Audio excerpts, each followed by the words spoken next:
Hey, what's up, guys? How y'all doing today? Well, baby, if you are Sean Diddy Combs, you have been put on blast by the feds. If you guys don't know, Diddy thought he was going to go ahead and do the Harlem Shake out of jail. The feds said, I don't know who you're talking to, but you're not talking to me.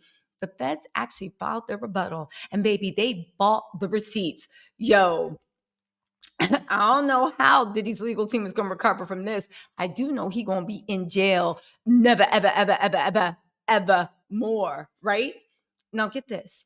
Two bombshells were dropped in the legal documents. We're going to go live and go through all the documents real time, with the legal analysis and the jokes. It's going to be really entertaining and informative. But they have Diddy on the phone from jail.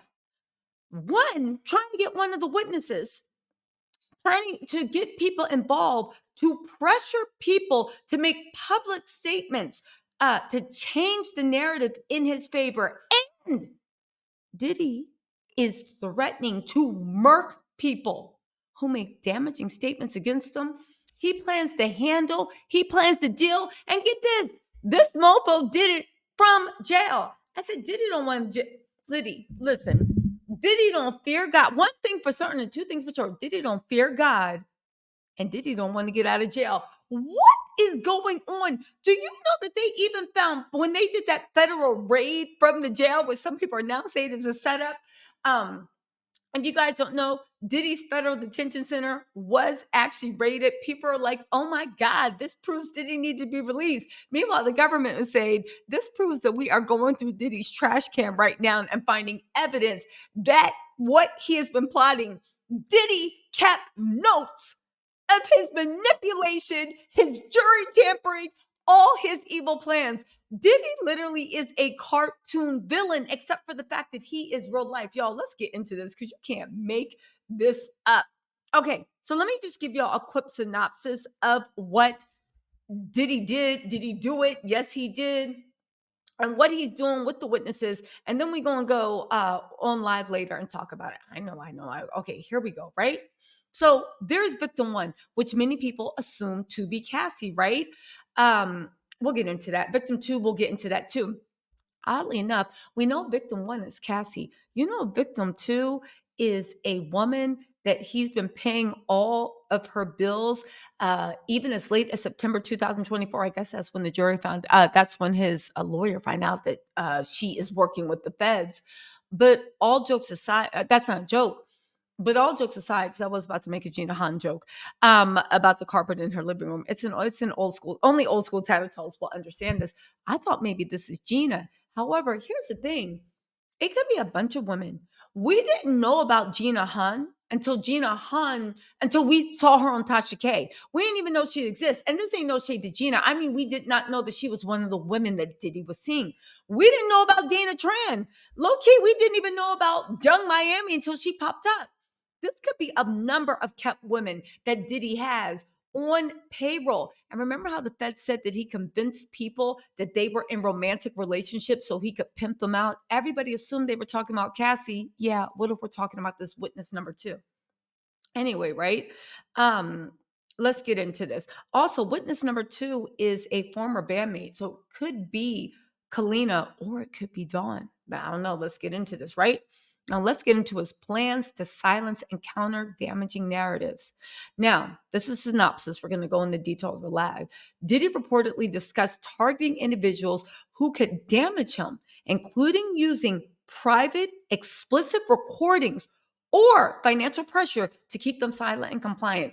Diddy admitted in jail on a recorded call that he took a potential witness that he was either going to use the freak off tapes or he was going to check notes, financial pressures, licks finger, turn page, use private explicit recordings to keep them silent or compliant. Jail calls revealed discussions about contacting individuals perceived as holding incriminable evidence against him. He also, right? The public narrative manipulation. He orchestrated social media campaigns to create a positive public image, undermining the credibility of accusers and potential witnesses. Now, let me just say this, because we said this a while, Tattletales.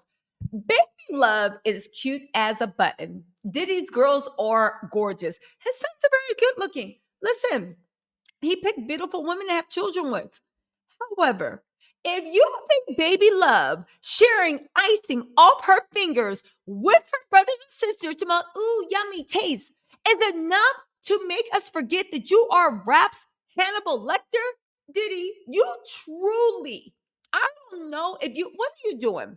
What are you doing? Guards, he got some Tucci again. Guards, check Diddy's cell. He got some Tucci. Guard, check his cell. Did he really think that his family sitting around singing happy birthday was going to make us forget that he truly is the devil incarnate? Have you lost your, I was about to say, as Diddy lost his mind. Yo, this is literally only the arrogance of someone that once was a billionaire, not even billionaire, who thinks he literally is a criminal mastermind running a RICO organization. I'll say one thing, he pretty much guaranteed that his sons are going to catch a RICO charge. On top of that, right?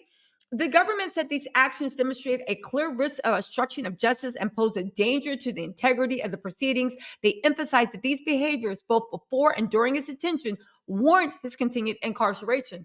What's more, the government came out and said, and you know what else? He shouldn't be allowed to get bail. You know what else? He shouldn't be allowed to get bail. You know what else? Diddy shouldn't even be allowed to get bail because the government pointed out he can request a bail hearing. But you, Your Honor, the power to say, no, we're not even giving you another bail hearing. You don't get it. Why? Because they're saying a lot of the material that Diddy is bringing up, he's already known. You should have bought it the first time. You can't sit there and take the same evidence you had before, remix it, and try to say it's new evidence. What's the new evidence? That the government's wrong? Anyway, let's keep going into this a little bit more. Hold on one second. On top of that, let me just clarify this because I think this is actually very, very important. So for victim two, he's been paying all her bills. Witness two, the former bandmate, that's Kalina. They said they pressured Kalina to make a public statement denying his violent behavior after she was named in a lawsuit. Over 128 calls and texts were exchanged in 4 days. Diddy coached her on what to say and when to post, allegedly compensating her after the statement was published on Instagram. Listen, at the end of the day, Diddy also that birthday campaign, y'all know that birthday campaign, they blew that mug up. Oh, get this. Financial coercion for victim two. The payments that Diddy was giving this woman continued from Diddy to this victim even after his arrest, which the government claims were used to keep her quiet and ensure her cooperation for his defense. She had previously made statements accusing Diddy of sexual trauma and threats. She actually said reading Cassie's thing was her own trauma too. But the ongoing financial support coincided with a shift in her narrative. Y'all, this is crazy.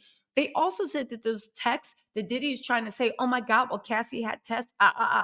They're also trying to say that was all cap because you're only putting in the good parts. You're not putting the bad when Cassie was calling him out for going in on him.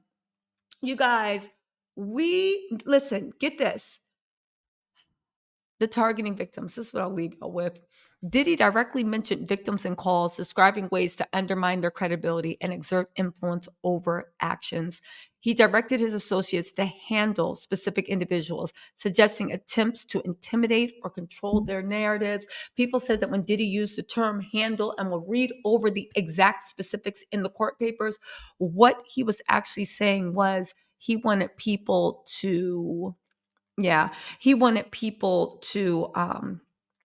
handle them. Anyway, y'all, let me know what you think in the comments. I'll be going live later. This is getting a lot. Diddy done messed up. He ain't never getting out of jail. And for anyone that was showing him sympathy, I hope this shows he shouldn't ever get sympathy again. Let me know what y'all think in the comments. I'll talk to y'all later. Bye.